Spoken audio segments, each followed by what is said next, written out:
Well, a lot more people know the name Michelle Wolff today. She's the comedian at this weekend's White House Correspondents' Dinner. Her rather colorful humor set off a storm of controversy. The event always includes some gentle roasting of the president. But with Mr. Trump's declining to attend, Wolff cooked up a feast of jokes that many say went too far. Good evening. Good evening. Here we are, the White House Correspondents' Dinner. Like a porn star says when she's about to have sex with a Trump, let's get this over with. But the biggest uproar is over the jokes Ms. Wolff made about the president's spokeswoman, Sarah Huckabee Sanders. Unlike her boss, the communications director was in the audience, and some felt the comedian was making fun of Sanders' appearance. Others say it was only about her use of eye makeup and her misuse of the facts. Well, we have an all-star lineup of guests to talk about Michelle Wolff and the White House Correspondents' Dinner. Laura Mignott is a branding expert and the CEO of D-Flash Agency, and Cyrus McQueen is a comedian who knows Michelle Wolff personally. Welcome. So when you heard the jokes, did you think she went too far? As a comedian, would you have gone that far? Yeah, I probably would have gone farther or further. I believe that we're living in unprecedented times, and I believe that the truth has become flexible. So as a comedian, your obligation is to be a truth teller and to always speak truth to power. And she did so effectively. She did so brilliantly, and I feel that she did an outstanding job. There's also a lot of backlash. As a marketing expert, do you think it sends the right message that a woman was being lambasted for her appearance and not necessarily for something else? Well, I think the first thing is that she wasn't being lambasted for her appearance. You know, the joke was about her getting a smoky eye by burning up her lives and turning it into ash. That was not about her appearance. She was basically, as Cyrus was saying, speaking truth to power.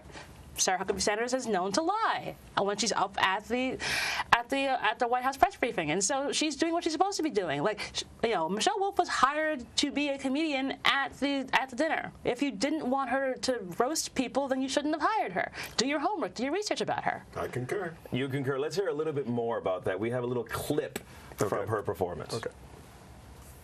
I actually really like Sarah. I think she's very resourceful.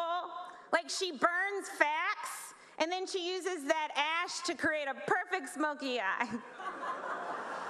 Like, maybe she's born with it. Maybe it's lies. It's 2018, and I'm a woman, so you cannot shut me up.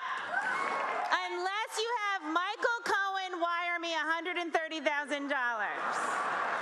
Michael, you can find me on Venmo under my porn star name, Reince Priebus.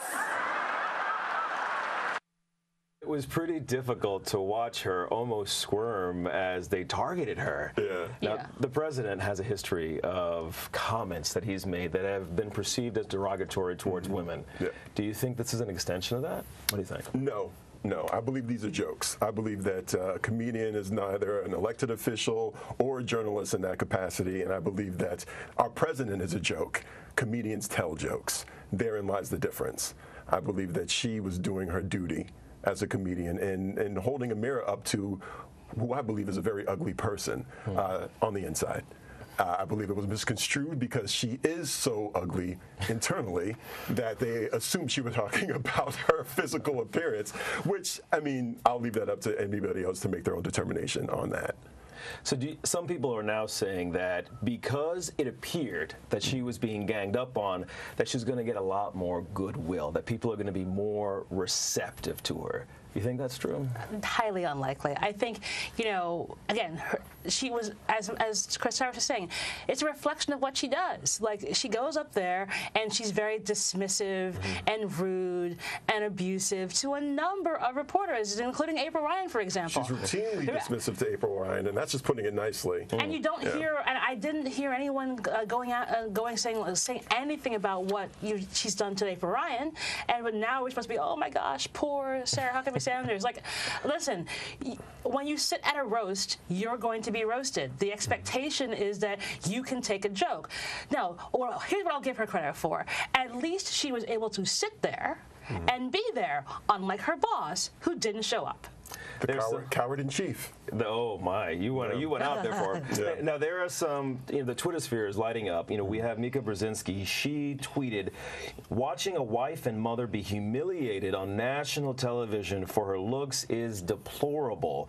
I have experienced insults about my appearance from the president. All women have a duty to unite when these attacks happen." And the White House Correspondents' Dinner owes Sarah an apology. What do you think about that? Is she owed an apology? Not in the least. I find this to be the height of white female privilege. Whoa, white female privilege. Yeah, because here's the thing.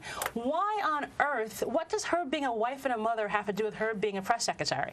She was not there for a mom's conference. She was not there for a mother's conference or a kids' day conference. She was at the White House Correspondents' Dinner in her capacity as press secretary. She's representing the White House. That's why she was there. And when you're there at the White House Correspondents' Dinner, you can be roasted.